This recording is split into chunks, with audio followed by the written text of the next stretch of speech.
சங்கீதம் 19.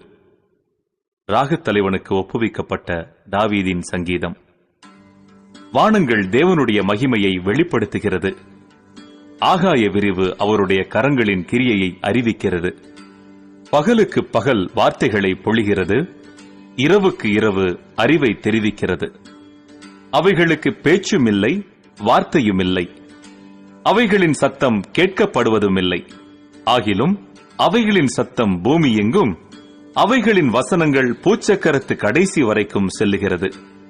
அவைகளில் சூரியனுக்கு ஒரு கூடாரத்தை ஸ்தாபித்தார். அது தன் மணவரையிலிருந்து புறப்படுகிற மணவாளனைப் போலிருந்து பராக்கிரமசாலியைப் போல் தன் பாதையில் ஓட மகிழ்ச்சியாயிருக்கிறது. அது வானங்களின் ஒரு முனையிலிருந்து புறப்பட்டு அவைகளின் மறுமுனை வரைக்கும் சுற்றி ஓடுகிறது. அதன் காந்திக்கு மறைவானது ஒன்றுமில்லை. கர்த்தருடைய வேதம் குறைவற்றதும் ஆத்துமாவை உயிர்ப்பிக்கிறதுமாயிருக்கிறது. கர்த்தருடைய சாட்சி சத்தியமும் பேதையை ஞானியாக்குகிறதுமாயிருக்கிறது. கர்த்தருடைய நியாயங்கள் செம்மையும் இருதயத்தை சந்தோஷிப்பிக்கிறதுமாயிருக்கிறது. கர்த்தருடைய கற்பனை தூய்மையும் கண்களை தெளிவிக்கிறதுமாயிருக்கிறது. கர்த்தருக்கு பயப்படுகிற பயம் சுத்தமும் என்றைக்கும் நிலைக்கிறதுமாயிருக்கிறது. கர்த்தருடைய நியாயங்கள் உண்மையும் அவைகள் அனைத்தும் நீதியுமாயிருக்கிறது.